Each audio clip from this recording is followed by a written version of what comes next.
O maracujá é interessante, porque ele é dependente do tamanho da abelha. A flor do maracujá, ela tem essa aqui é a estrutura masculina da planta, ela é bem alta. E ela precisa de uma abelha grande para poder encostar nessa estrutura, e aí quando ela for em outra, polinizar, né? Então você necessita daquelas abelhas grandes, sabe que eu mostrei para vocês ali? Para fazer a polinização. E essa abelha é interessante, porque essa abelha ela é solitária. E ela faz ninho em madeira podre. Então é muito comum em plantação de maracujá os produtores distribuírem madeira próxima à plantação, porque aí com o tempo a madeira vai apodrecendo e atrai essa abelha aqui, chama xilócopa. E aí é possível produzir maracujá. Bom, aqui então um resumão aqui para a gente ter noção sobre a importância da polinização das abelhas. Então, como eu disse para vocês, sem abelha não tem amêndoa. Então, a amêndoa é 100% dependente das abelhas. Maçã também aumenta muito a produtividade, pêssego, a laranja, e até outras plantas, como o algodão e a soja.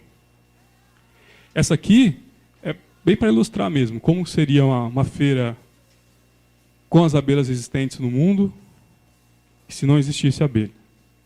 A gente ia ter uma diversidade de alimento muito menor, e os alimentos iam ser muito mais caros, porque a produtividade das culturas seriam muito menores.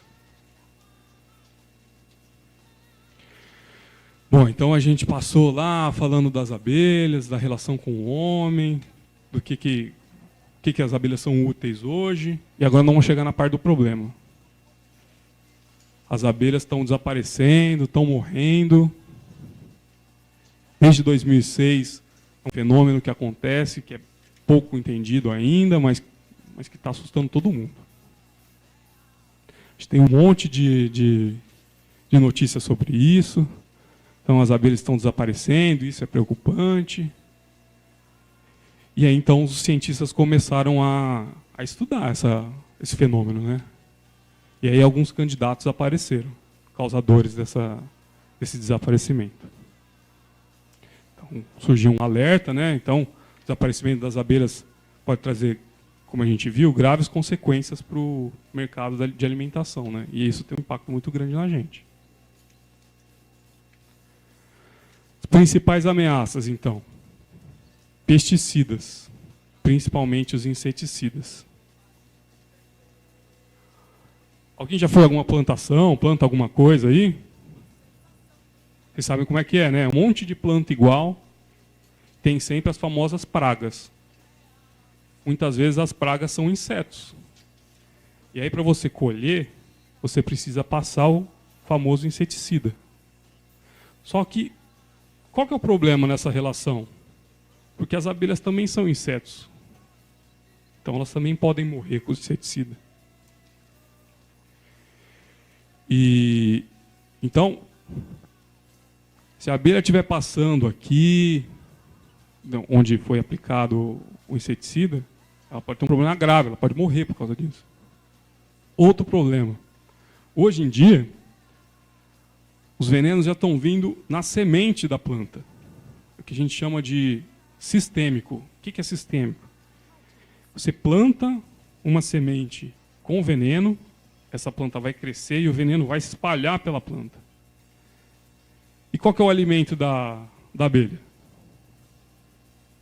O néctar. E qual outro? O pólen, exatamente. Se esse veneno se espalha na planta, o que vai acontecer? O néctar e o pólen vão estar contaminados. Mesmo que em quantidade pequena, mas eles vão estar contaminados. Outro problema. Essas substâncias, elas permanecem no meio ambiente durante um bom tempo. Esse é um problema. Mesmo que você parou de plantar ali durante o tempo, ainda tem resquícios dessas substâncias no ambiente. E aí, quando as abelhas entram em contato com o veneno, isso aqui que acontece. Ó. Isso é uma colônia de abelha toda inteirinha morta. Esse é um caso específico que aconteceu aqui no estado de São Paulo. Esse apiário ficava do lado de uma plantação em que o veneno foi aplicado de avião. Bateu o vento, levou o veneno para próximo do apiário e aconteceu isso aqui. Ó. Todas mortas. Mas tem um problema pior ainda. É lógico. É ruim, né, quando toda a colônia morre, né, o apicultor perde a colônia, o meio ambiente perde vários polinizadores. Mas a gente tem um problema silencioso, que é exatamente aquele lá que eu falei para vocês, quando tem pequenas quantidades no néctar e no pólen.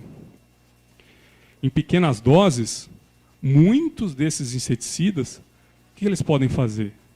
Diminuir a capacidade de memória da abelha, diminuir a capacidade de comunicação entre as abelhas, e até mesmo da abelha detectar odores. Você sabe por onde a abelha sente cheiro? Pela antena. E aí ela tem dificuldade de sentir cheiro. Então vamos imaginar aqui, uma abelha vai buscar alimento. Saiu da colônia. O que vocês acham que ela precisa fazer? Primeira coisa. A abelha precisa olhar o ambiente, certo?